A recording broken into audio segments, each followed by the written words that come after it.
What's going on, everybody? This is TAETRO, and today I'm going to be showing you how I create live beats on the fly with the Akai MPK Mini Mark II. I'm also going to show you how to use it with a regular sustain pedal to use it as a foot switch for hands-free looping. Let's check it out. If you enjoy live electronic music performances, tutorials, and free sound packs, click that subscribe button down below. And if you haven't yet, check the link in the description for my latest session with the Mark II, because that's the session I'm going to be breaking down today to show you how you can custom map the controller. Alright, let's get into it. Custom MIDI mapping in Ableton Live is really easy, but I'm just going to show you how really quick so that we're all on the same page.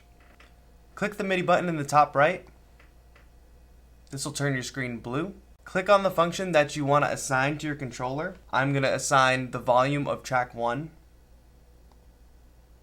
And then turn the knob or push the slider or hit the pad that you want to control that parameter. So I'm going to turn knob 4. You'll notice how this little symbol popped up. So now I'm going to exit MIDI map mode by clicking it again and then test the function.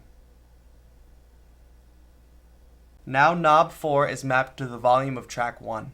Okay, now that we've got that out of the way, I'm going to show you some ways I mapped this controller to navigate around Ableton Live easily.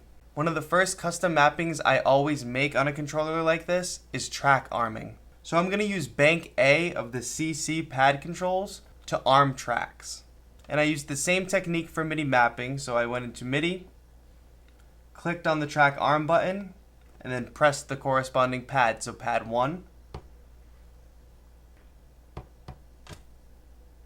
And that's track arm. I've only got 6 tracks that I want to control the arm functionality for, so that leaves me with 2 pads left in this bank, but I'm going to hold off on using those for now. For now, I'm going to switch into bank B of the CC pad controls, and I'm going to assign those to the clip stop buttons for each track.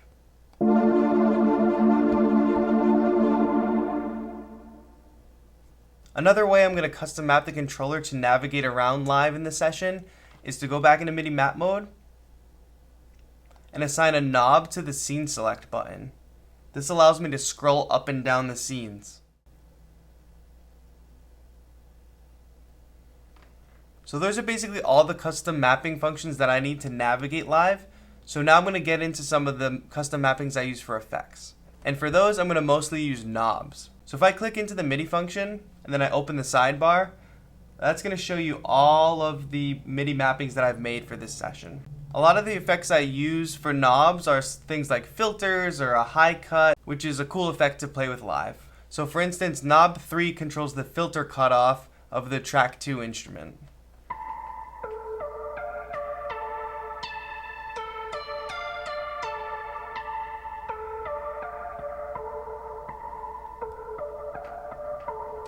Another technique I love to use is on the drums. And what I do is I put a redux audio effect on the track and assign the downsample resolution knob to a knob on the controller. It creates a pseudo scratching effect.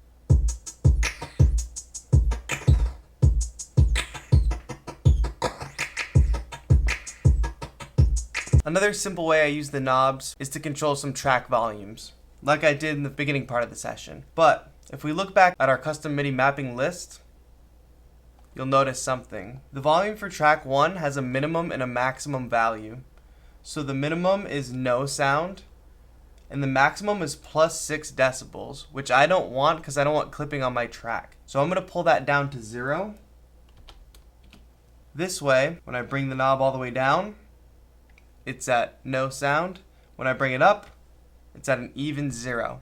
Now if you remember, in bank A, which I'm mostly using for track arm, I had 2 free slots on the pads. So I'm going to go back to bank A, and pads 7 and 8 are actually mapped to my master beat repeat tool. And when you use the pads on something that is represented by a knob on screen, they'll basically function as on and off switches, but based on velocity. So if I hit pad 7 at full velocity, it turns the 16th note knob all the way up. If I hit it a little lighter, it won't bring it to the maximum value. But for this type of functionality, I just make sure I hit it at full velocity each time, and they function as on and off switches for the beat repeat.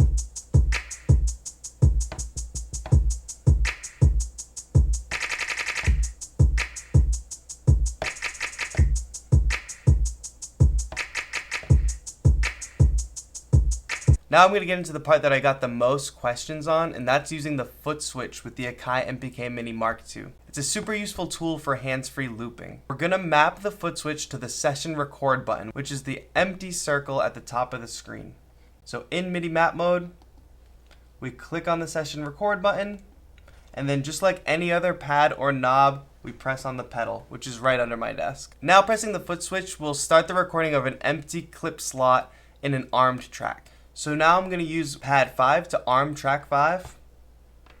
And then as I press the foot switch, it's going to start the recording. So it's going to count me in for 4 beats, and then we're in. And since my global quantization in live is set to 1 bar, it's always going to start recording on the next downbeat. And the same thing for ending a loop. It will stop recording on the next downbeat.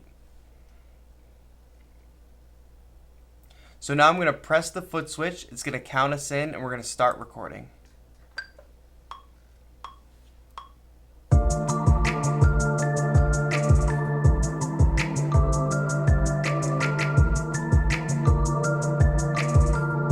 Now I press it again.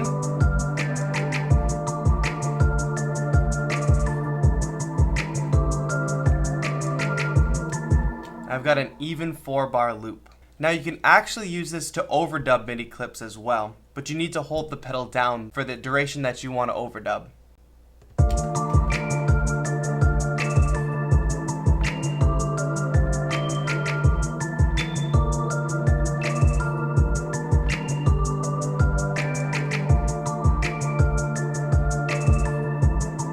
Now you can use this foot switch looping technique with audio tracks as well, but you won't be able to overdub in the same way. What I suggest is you just create multiple tracks that are identical and use those as your overdubs, and ultimately that's going to give you more control anyway.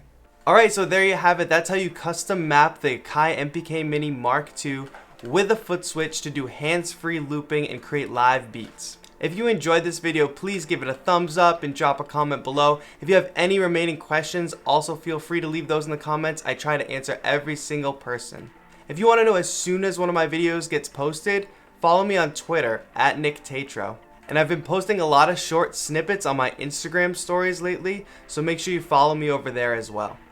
Anyway, thank you so much for watching. This has been TAETRO. Have a good one.